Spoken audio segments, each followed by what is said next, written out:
మనుషులను చెట్లతో పోల్చి దేవాతి దేవుడు మాట్లాడుతాడు.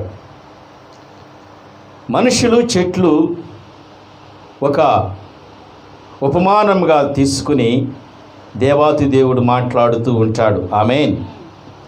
ఒక్కొక్క చెట్టు ఆకాశానికి అంటినంత ఎత్తుగా ఉంటుంది. ఆమేన్. ఒక చెట్టు భూమికి జానిడిగా ఉంటుంది, చాలా పొట్టిగా ఉంటుంది. ఒక్కొక్క చెట్టు సమభూమిలో పెరుగుతూ ఉంటుంది, ఒక్కొక్క చెట్టు గోడలలో పెరుగుతూ ఉంటుంది. ఒక్కొక్క చెట్టు శ్రద్ధగా పెంచబడుతూ ఉంటుంది, ఒక్కొక్క చెట్టు అసలు శ్రద్ధే తీసుకోదు. ఒక్కొక్క చెట్టు చాలా విలువైనదిగా చూస్తూ ఉంటాం, ఒక్కొక్క చెట్టును విలువలేనిదిగా చూస్తాం. ప్రపంచమంతా కోరుకునేది ఏంటంటే, ప్రపంచమంతా ఇష్టపడేదంటే, ఈ భూతలం మీద అందరూ ఇష్టపడేది శ్రేష్టమైన చెట్టులను, అందమైన చెట్టులను, అందరికీ ఉపయోగకరమైన చెట్టులను ఉపయోగిస్తూ ఉంటాడు. ఆమేన్. అయితే 1 రాజుల గ్రంథం 4వ అధ్యాయము 33వ వచనం చూద్దాం. 1 రాజుల గ్రంథం 4వ అధ్యాయము 33వ వచనం. మరియు లెబానోనులో ఉండు దేవదారు వృక్షమునే గాని గోడలలో నుండి మొలుచు ఇసోపు మొక్కనే గాని చెట్లన్నిటిని గురించి.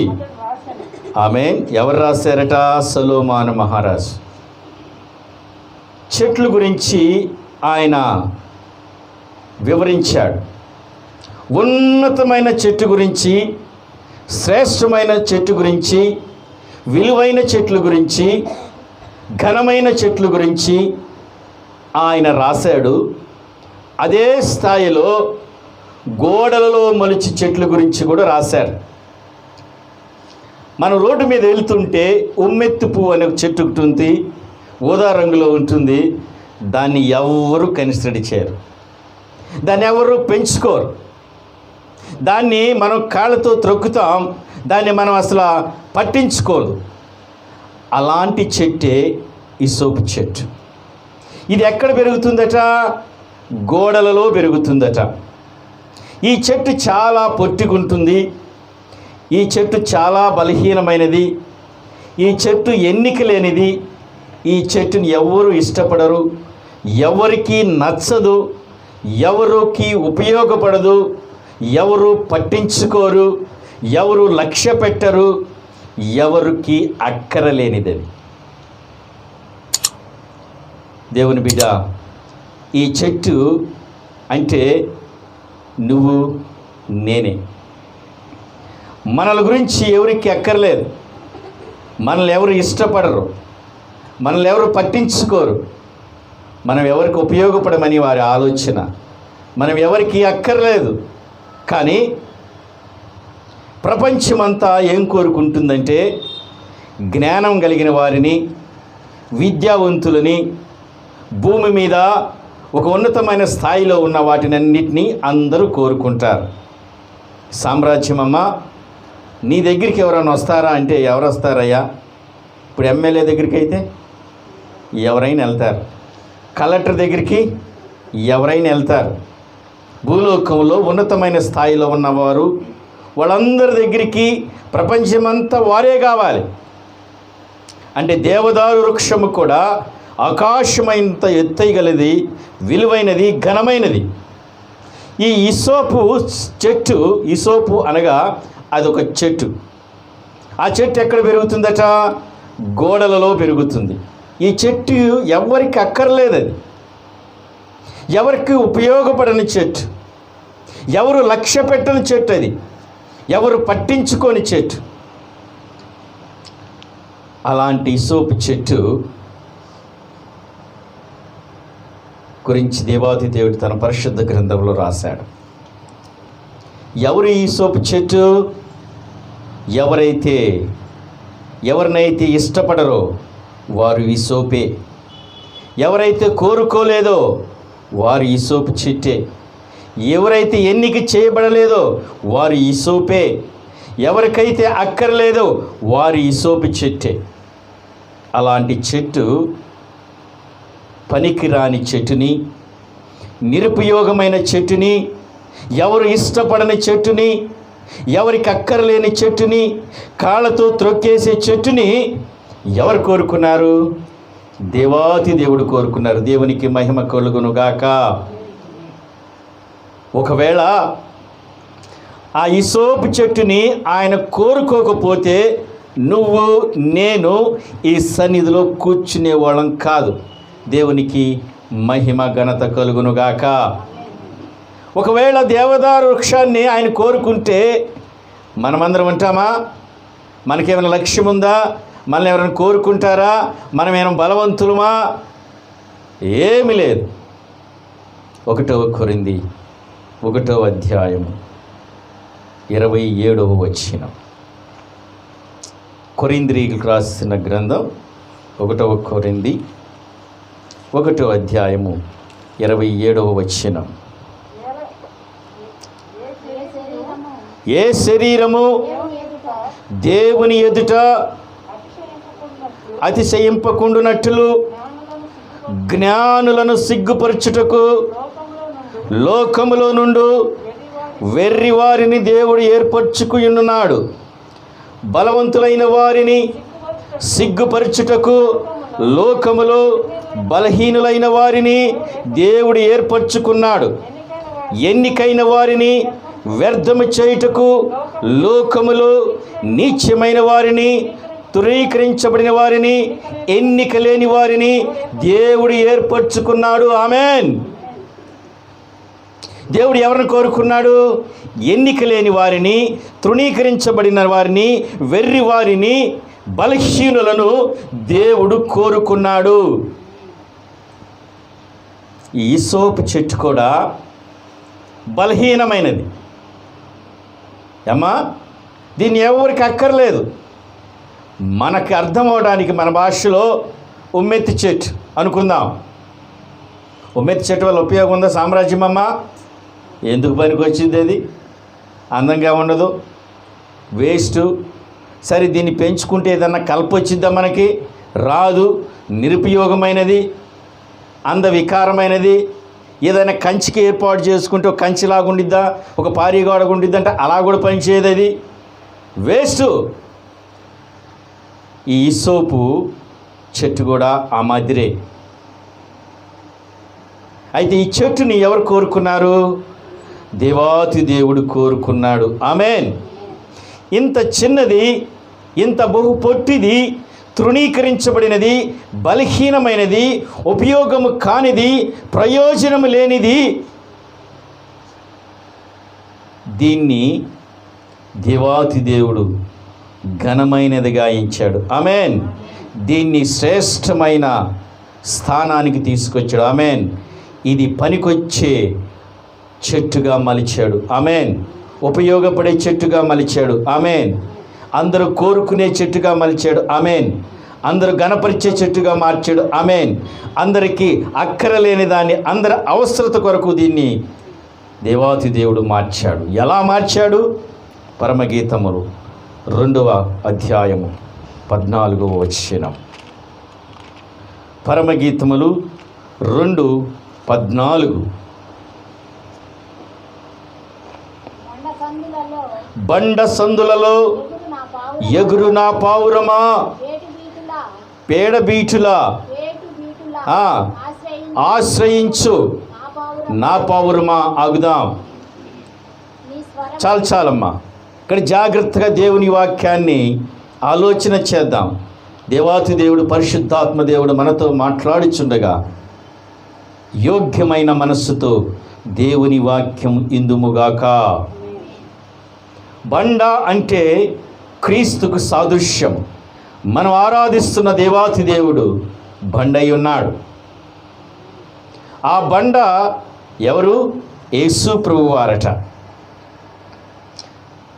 పావురం అనగా సంఘము.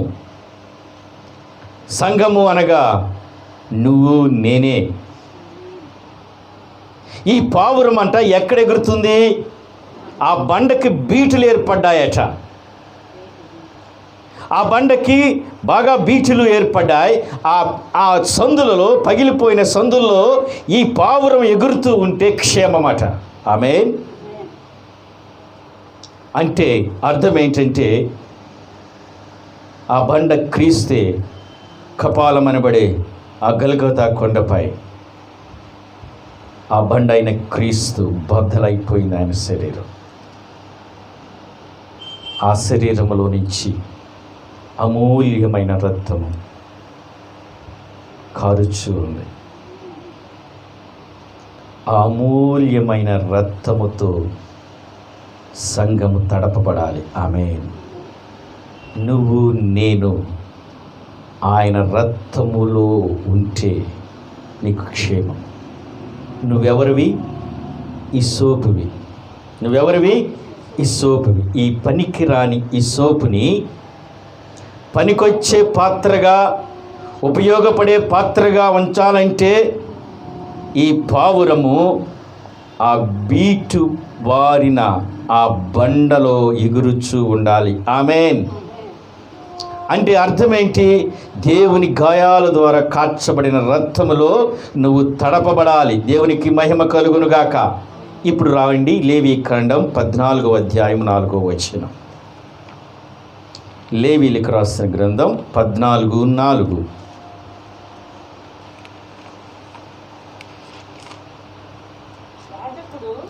యాజకుడు కొరకు సజీవమైన 2 పవిత్ర పక్షులను, దేవదారు కర్రను, రక్తవర్ణము గల నూలును, ఇసోపును తెమ్మని. చాలు. తర్వాత 52వ వచనం చదువు. అట్లు ఆ పక్షి రక్తముతోనూ ఆ పారు నీటితోనూ సజీవమైన పక్షితోనూ, దేవదారు కర్రతోనూ, ఇసోపుతోనూ, రక్తవర్ణపు నూలుతోనూ ఆ ఇంటి విషయంలో పాప పరిహార్థ బలి అర్పింపవలెను. అప్పుడు సజీవమైన పక్షి ఊరి వెలుపల ఎగుర విడవవలెను. అట్లు అతడు ఆ ఇంటికి చేయగా. ఆమేన్. ఈ పావురము గురించి చూస్తే, పాత నిబంధనలో ఒక వ్యక్తి పరిశుద్ధుడు అవ్వాలంటే, అపవిత్రత నుంచి పవిత్రుడు అవ్వాలంటే యాజకుడు ఏం చేసేవాడట? 2 పక్షులను తీసుకొచ్చాడు, పావురములను. ఈ పావురాలు ఏం చేయాలి? పరిశుద్ధ జలము, శుద్ధ జలము, పాప పరిహార్థ జలము తయారు చేసి, అంటే ఇక్కడ ఎర్రని పెయ్యను కాల్చి భస్మం చేసి, దేవదారు వృక్షమును, హిసోపును, ఎర్రని నూలును భస్మం చేసి, ఈ భస్మమంతా పారే జలము ఒక పాత్రలో తీసుకుని, ఆ పాత్రలో ఈ భస్మాన్ని కలిపితే అది పాప పరిహార్థ జలమవుతుంది. ఆమేన్. ఇది యాజకుడి దగ్గర ఉంటుంది. ఈ పాత్రలు సొలొమోను అంటే దేవాలయంలో భద్రపరచబడి ఉండేవి. ఒక వ్యక్తి అపవిత్రత నుంచి పవిత్రుడు అవ్వాలంటే ఇప్పుడు ఏం చేయాలి? ఆ జలాన్ని తీసుకుని, లేదా భస్మాన్ని తీసుకుని, భస్మం అంటే ఎర్రని పేయ భస్మము కాల్చినది, తర్వాత దేవదారు వృక్షము, ఇసోపు, ఎర్రని నూలు, ఈ మూడిటిని అగ్నిహోత్రం మీద కాల్చి భస్మం చేసిన ఆ భస్మాన్ని తీసుకుని శుద్ధ జలం చేసి 2 పావురములను తీసుకొచ్చి ఆ పారే జలం మీద ఒక పావురాన్ని వధించి, ఒక పావురాన్ని వదిలిపెట్టేసి ఈ శుద్ధ జలం దాని మీద ప్రోక్షణ చేస్తారు. ఆమేన్. అప్పుడు ఆ వ్యక్తి పరిశుద్ధుడు అవుతాడు. పవిత్రుడవుతాడు.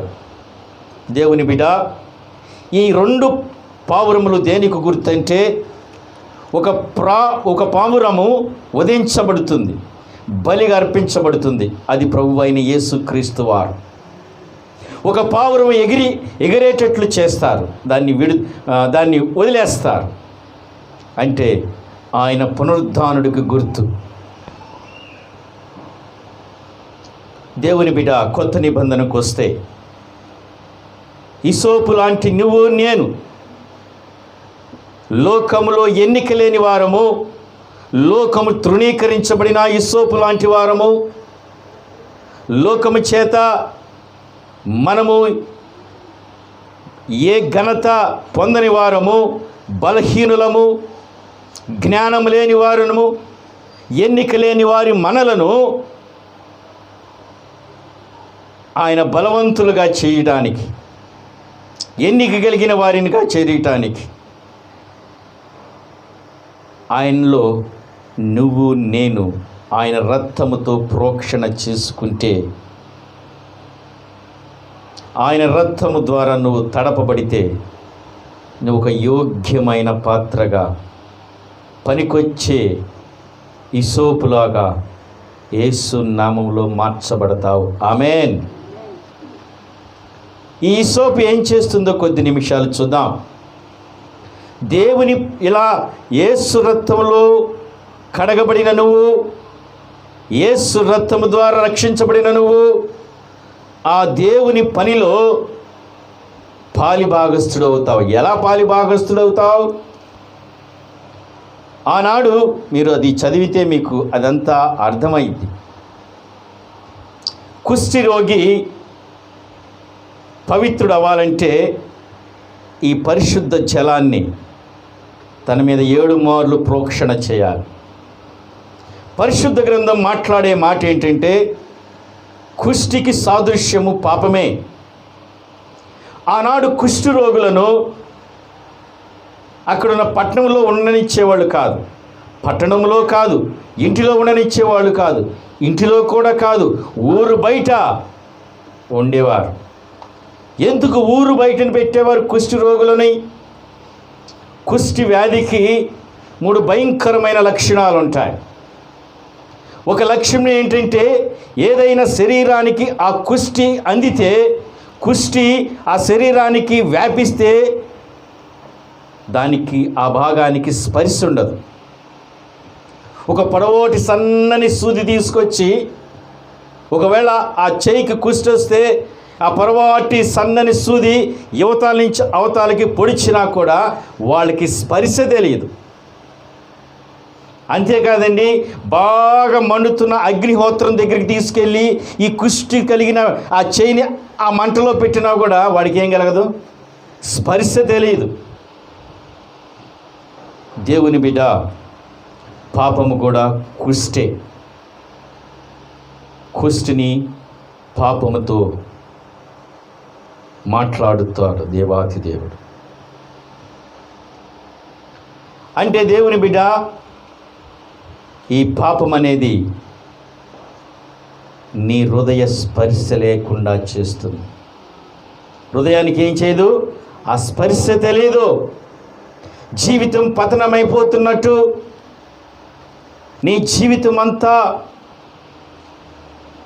కకలావికలమైపోయి పనికిరాని జీవితం అయిపోయినట్లు కూడా నీ హృదయానికి స్పర్శ తెలియదు. మీకు అర్థమవటానికి, ఒక త్రాగుబోతు తన కుటుంబం, పచ్చని కుటుంబం, సంతోషమైన కుటుంబం, ఆ తాగుడనే కుష్టి ద్వారా కొన్ని కుటుంబాలు నాశనమైపోతున్నాయి. భార్య వచ్చి మాట్లాడుతుంది, అయ్యా ఎందుకు ఈ త్రాగుడు, సమాజంలో ఉన్నతంగా బ్రతుకుదాం, ఎందుకని నోరు మొత్తుకుని చెప్పినా కూడా వినడు. ఎందుకంటే పాపమనే కుష్టి, తాగుడనే కుష్టి, స్పర్శ తెలియదు హృదయానికి. పిల్లలు వచ్చి మాట్లాడతారు, నానా డాడీ ఫీజు కట్టలేదని ఇంటికి పంపించేశారు స్కూల్ మాస్టర్ పంపించేశారు డాడీ. అవి కూడా ఆ హృదయానికి అందవు. ఎందుకంటే మనోడికి ఏం కలిగింది? త్రాగుడనే కుష్టి. బైబిల్ గ్రంథంలో చూస్తే వ్యభిచారము కూడా ఒక కుష్టి, అది పాపం. గర్వము, త్రాగుడు, వ్యభిచారము ఇవన్నీ కుష్టే. అయితే ఈ కుష్టిని బాగు చేయగలిగినది యేసు రక్తము. ఈ యేసు రక్తాన్ని ఈ ఈసోపుతో కలిపి, ఈ ఈసోపు మొక్కను అక్కడ ఏం చేస్తాం? పాత నిబంధనలో ఒక గొర్రె పిల్లను వధించి పళ్ళెంలో తీసుకుని ఈసోపు కుంచెను ఆ రక్తంలో ముంచి 7 మార్లు ప్రోక్షణ చేస్తే ఆ వ్యక్తి పరిశుద్ధుడవుతాడు. మనము కూడా ఈ పనికిరాని ఈసోపు చెట్టును, తృణీకరించబడిన ఈసోపు చెట్టును ప్రయోజనకరముగా దేవుని పనిలో వాడుకుంటున్నాడు. దేవునికి మహిమ కలుగునుగాక. అయితే దేవుని బిడ్డ, ఈ ఈసోపుకి ఎంత విలువ ఎందుకు వచ్చింది? అది యేసు రక్తములో పావురము బండ సందులలో ఎగురుతూ ఉంది. ఆమేన్. కుష్టికి మరొక లక్షణం ఒకటి ఉంటుంది. ఏంటో తెలుసా?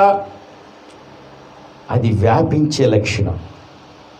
అంటువ్యాధి. అది అంటువ్యాధి.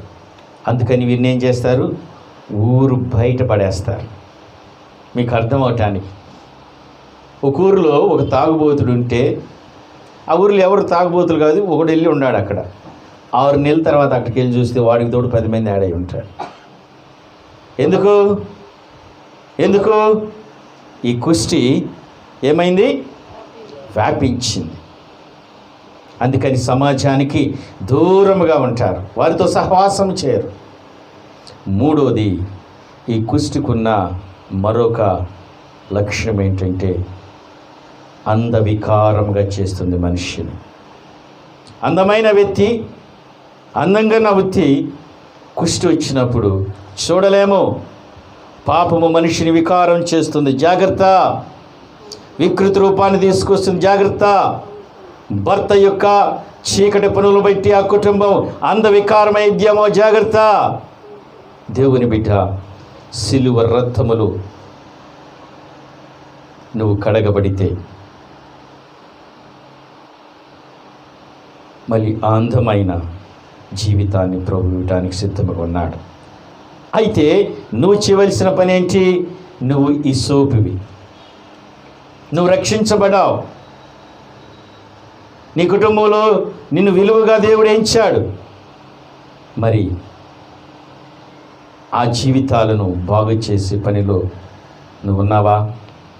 నీ కుటుంబంలో ఈ కుష్టి వ్యాధి కలిగిన కుటుంబ సభ్యులు ఉండొచ్చు, స్నేహితులు ఉండొచ్చు, తెలిసిన వారు ఉండొచ్చు. వీరందరి కొరకు ఈ ఈసోపు ఏ విధంగా తన బాధ్యతను దేవుని పనిలో తీసుకుందో వారి కొరకు నువ్వు ప్రార్థన చేస్తూ ఉండాలి. ఆమె రెండో మాట, ఈ ఈసోపు శుద్ధీకరణలో ఉపయోగిస్తూ ఉంటుంది. శుద్ధీకరణ చేసే పనిలో ఈ ఈసోపు కూడా పాలి భాగస్థులవుతుంది. సంఖ్యాకాండం 19:6. సంఖ్యాకాండం 19:6 వచనం. మరియు ఆ యాజకుడు దేవదారు కర్రను, ఈసోపును తీసుకొని ఆ పెయ్యను చాలు. తర్వాత 18 చూడమ్మా. తరువాత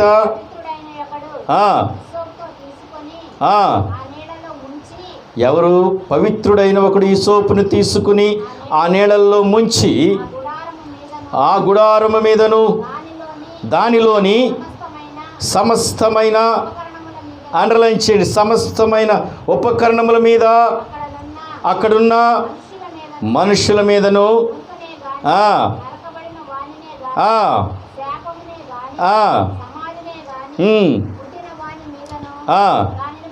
చాలు. దీంట్లో మొదటి మాట తీసుకుందాం. గుడారం. గుడారం మీద ప్రోక్షణ చేయాలి.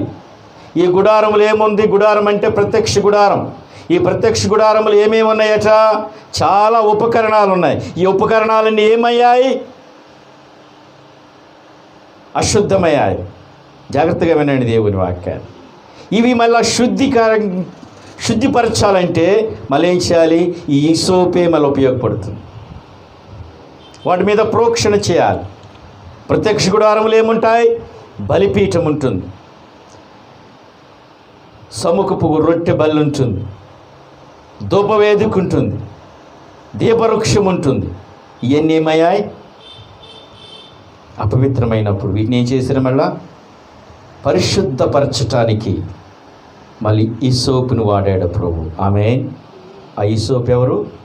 రక్షించబడ్డా నువ్వు నేనే. ఆమేన్. అదేంటయ్యా? ఎలా అంటే, ఒకప్పుడు ప్రార్థన అనే బలిపీఠం నీకుంది నీ ఇంటిలో.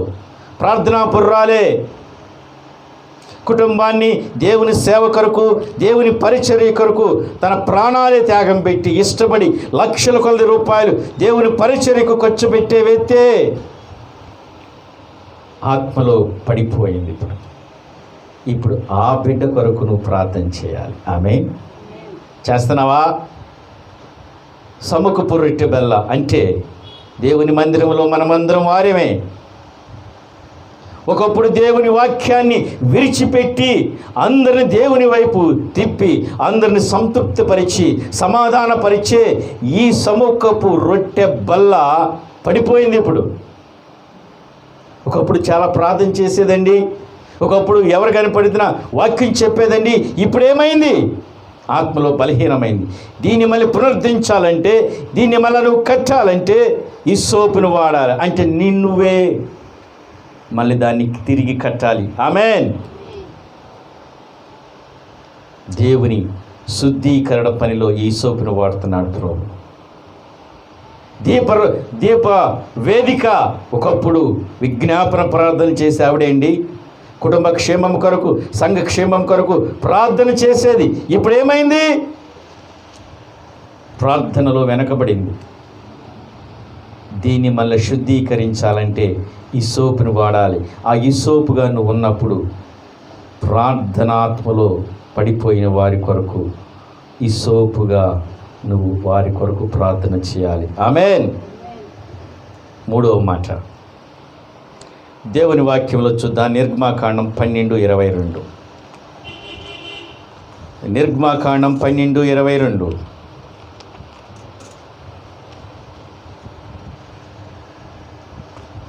మనందరికీ తెలిసిన వాక్య భాగం అది. మరియు ఈ సోపు కొంచెం తీసుకుని పళ్ళెంలో ఉన్న రక్తమును దానిని ముంచి ద్వార బంధపు పైకమ్మికి 2 నిలువ కమ్మీలకు పళ్ళెంలోని రక్తమును. ఆమేన్. చాలు, మీ అందరికీ తెలుసు.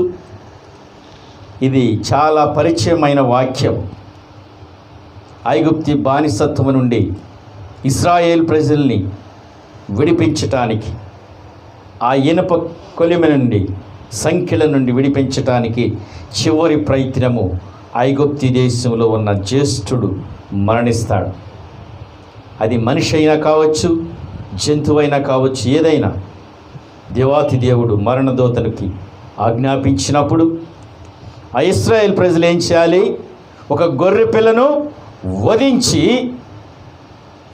గుమ్మం అంటే ఎన్ని ఉంటాయి కర్రలు? అక్కడ మనకి 2 నిలువలు ఉంటాయి, 2 అడ్డాలు ఉంటాయి. కానీ ప్రభు ఏం చెప్పాడు? అక్కడ పైదానికి అడ్డులు, కింద దానికి రాయమనలేదు. ఆ గొర్రె పిల్ల రక్తాన్ని రాయటానికి ఏం వాడాడు? మళ్ళా ఈ సోపు కొంచెనే. అంటే నువ్వే దేవుని బిడ్డ. గుమ్మం అంటే నీ హృదయమే. నీ హృదయం అనే గుమ్మములో రక్త ప్రోక్షణ ఉంటే నీ కుటుంబానికి కానీ నీకు కానీ మరణదూత యేసు నామములో నుండి వెడిలిపోవునుగాక. ఆమేన్. మనకి అక్క చెప్పిన సాక్ష్యం అదే. ఏం చేయలేదు, రక్త ప్రోక్షణ చేశానంతే. ఆమేన్. ఆ గృహంలో నుంచి మరణదూత కళ్ళారా మనం హెచ్డీలో కూడా చూడడం, అంత క్లారిటీగా ప్రభు చూపించాడు. దేవునికి మహిమ కలుగునుగాక. అయితే నీ గృహములోకి, నీ హృదయం అనే గృహములోకి అపవాది రాకుండా, మరణము రాకుండా ఉండాలంటే మళ్ళీ ఏం చేయాలి? ఈ సోపు కొంచెమే వాడాడు. ఈ వాక్యం చాలా భయమేస్తుంది నాకు. ప్రభు ఏం చేశాడు? ఈ గుమ్మానికి 2 పక్కల కమ్మిలికి రాయమన్నాడు, పై కమ్మికి రాయమన్నాడు, కింద కమ్మికి రాయొద్దన్నాడు. ఒకవేళ ఆ కింద కమ్మికి రాస్తే యేసు రక్తమును త్రొక్కినట్లే. జాగ్రత్తగా ఆలోచన చేయండి. అయా యేసు రక్తముని ఎలా త్రొక్కుతాం? యేసు రక్త ప్రోక్షణ కింద నువ్వు ఉండాలి. ఆమేన్. యేసు రక్తాన్ని తొక్కకూడదు. మన జీవితాల్లో చాలామంది ఆ భయంకరమైన ఆ శిక్షకి పాలవుతున్నాడు. పరిశుద్ధాత్ముడు హెచ్చరిక చేయమంటున్నాడు. చూద్దాం, హెబ్రీలకు రాసిన గ్రంథం 10:26. దాన్ని చూసి మీకు దాని చివరి మాట చెప్పి. హెబ్రీలకు రాసిన గ్రంథం 10వ అధ్యాయము 26వ వచనం.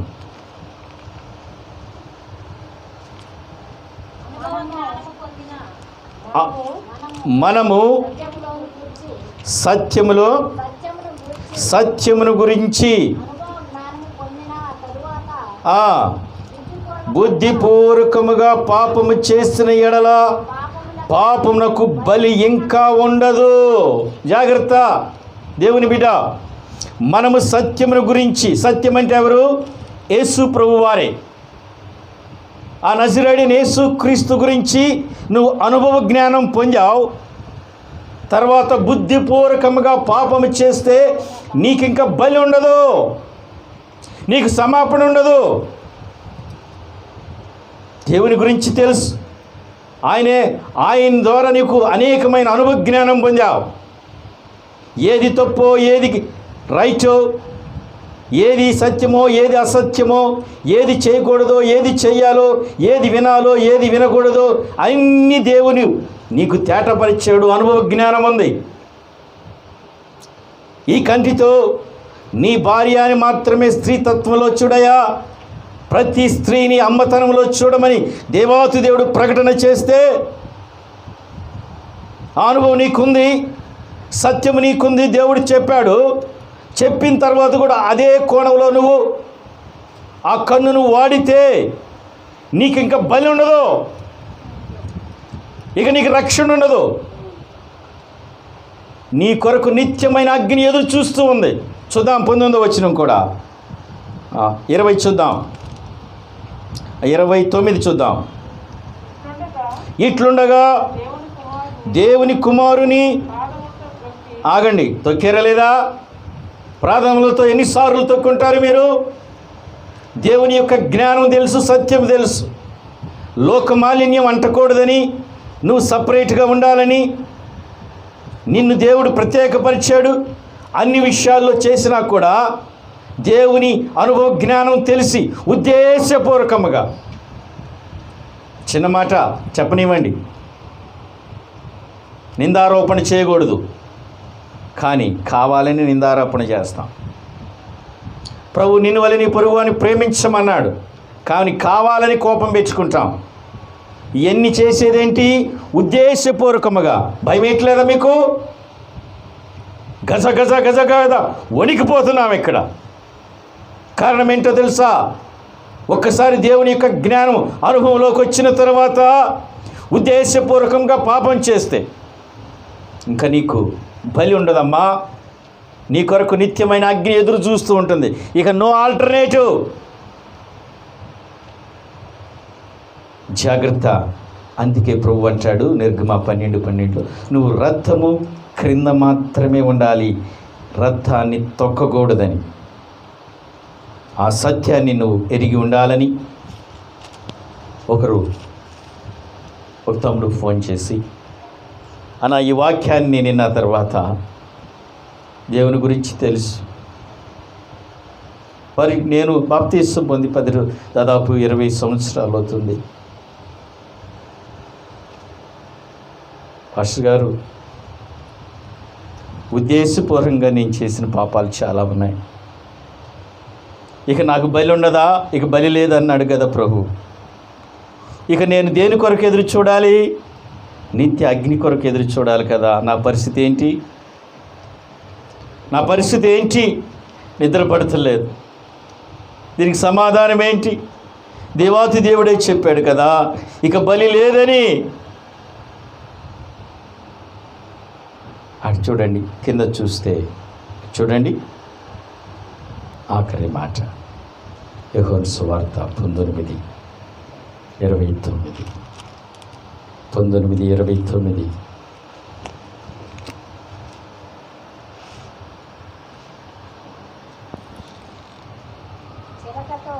చిరకతో పాత్రను పెట్టి ఉండెను కనుక వారు ఏం చిరక ఏంది అక్కడ ఉందో మళ్ళా